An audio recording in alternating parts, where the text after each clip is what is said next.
खिजाग्रा मोसौआ खिजाखायो होननाय बायदि आज 5 बोसोर 10 बोसोरनि उनाव फैयोब्लाबो हयथ' बियो जाफेरबाय नालाय जाफिननो हागोन होननाय बायदि आरो एक्चुअली जोङो बगामातियाव दिनै भेरगाव जिल्ला बिसिसिनि आन्दाराव जिमानखिनि आर्टिस्ट दङ महरगिरि दा लोगो हमलायनाय कारना बेनो थांनाय 2 बोसोर सिगांनिफ्राय कर'ना लकडाउन बायदिसिना भेजालजों प्लास बिथिं इलेक्सन बेनिफ्राय खैराबारि हालामाव बड' साहित्य सभा जाना थांदोंमोन दा बेयावहाय जोङो गासैबो माने जथुमनो हायाखैमोन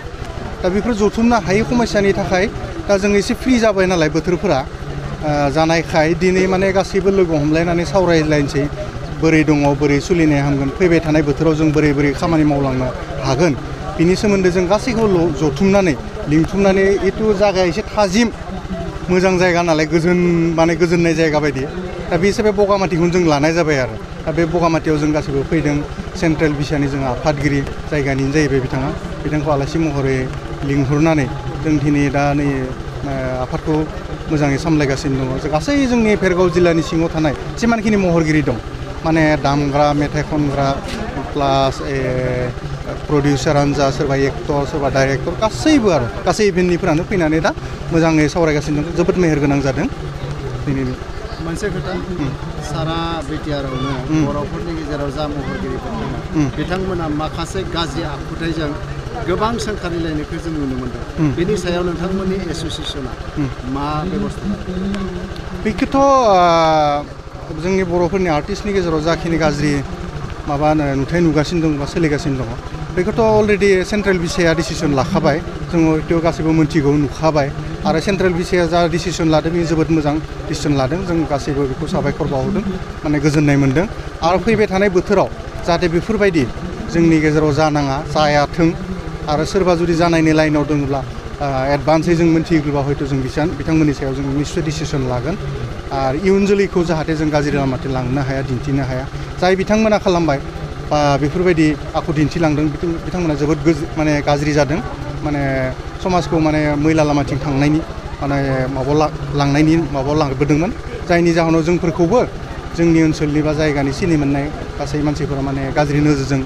नायनो हमदों बा बुंनो हमदोंमोन खिन्थु थारैनो बिथांमोना बेसे मोजां आर्टिस्ट आरो बिथांमोना बबे मोनसे माने सावथुनखौ दिहुननानै बर' रायजो राजानो बर'नि समाजाव बर'नि मावनाय दांनाय गाननाय जोमनाय हारिमुखौ दिन्थिफुंनानै माने बर' रायजोफोरनि गेजेराव बाबा लानो हादों बेखौथ' जों मिथिखागौ बिथांमोना दिनैसिम मोनसेबो गोगोम सावथुन महरै 2-2.5 घन्टानि सावथुन महरै दिन्थिफुंनानै बिथांमोना जोंनि गेजेराव दिन्थिफुंनो हायाखैमोन अनलि माने भिडिअ एलबाम बा माबा माबि रोखोम सर्ट भिडिअ बानायनानै माने एन्टारटेनमेन्ट टाइपनिसो आरो दा बे हिसाबै आं सानो बिथांमोना माने थार गोसोनि सैथो गोसोनि हारिमु सिबिनो होनना ओंखारदों होननानै सानाखै बिथांमोना माने माबा मोनसे गोसोनि लुबैनायखौ जाफुंसार होनो होननासो बिथांमोना जे आर्टिस्ट लाइनाव थांनानै माने बेखिनि खामानिखौ मावनो सानदोंमोन होननानै सानदों आरो दा नोंथांमोननि एस'सिएशननिफ्राय बिथांमोनखौ एरख'ना दोनो जुदि बिथांमोना जुदि फैफिननानै सिगांनि बायदि खामानि मावोब्ला नोंथांमोना बेसेबां गुरुत्व दा बिथांमोनखौ जोंनि एस'सिएशनाव फैफिननानै माने खामानि मावोब्ला बेसे गुरुत्व होगोन बेखौथ' दा अलरेडि सेन्ट्रेल बडिया बुंखाबाय दा बिथांमोना एक्चुअलि मोनसे बाथ्रा खिजाग्रा मोसौआ खिजाखायो होननाय बायदि आज 5 बोसोर 10 बोसोरनि उनाव फैयोब्लाबो हयथ' बियो जाफेरबाय नालाय जाफिननो हागोन होननाय बायदि आरो दा बे हिसाबै बुंनांगौथ' आंनिफ्राय जेबो गैला जोङो भेरगाव जिल्लानिफ्राय सेन्ट्रेल बिसिया जाखिना बुंनांगौ बुंखाबाय गासैबो मिथिखाबाय जा डिसिसन लादों मोजाङानो लादों सेन्ट्रेल डिसिसना इयुन जोलै आरो बर' हारिनि रायजो राजाफोरखौ मा होननानै फोरमायनो नागिरदों मा होनना मेसेज हरनो नागिरदों बाथ्राया बेनो एक्चुअलि हारिमु बा जिथुनाखि कालचार लाइन बा फिल्म कालचार लाइनाव जोंनि समाजाव मोनसे समाव एसे माने बोरैबा नुनाय बायदि मोनोमोन खोनायोमोन जोंनि आइ आफा आयं आदा बाजै बिथांमोना बाय बांला बुङोमोन हारिमु कालचाराव मोसानो थाङोबा हराव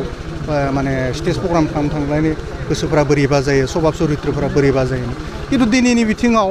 नुनानै माने बेफोर बाथ्राया एकदम माने असैथो आरो गासैबो माने फोरमान जाजोब्बाय नोङो जोंनि बर'नि गेजेरावनो नुनाय मोसानाय मुसुरनायाव जोङो सुपार डान्साराव बायदिसिना रियेलिटि श'फोराव प्रनिता स्वर्गियारि निता मानोमोन बे निकिता मासुम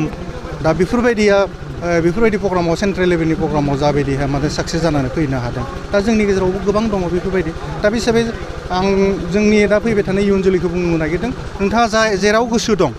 माने सोलोंथायाव गोसो दंब्ला थारैनो नोंथाङा मोजां डक्टर इन्जिनियार जानो नाजा मोसानायाव गोसो दंब्ला मोसानायावबो नोंथाङा माने नोंनि फिउचारखौ दाफुंहोनो हागोन मेथाइ खननायावबो नोंथांनि फिउचारखौ दाफुंहोनो हागोन जाय जेराव गोसो दं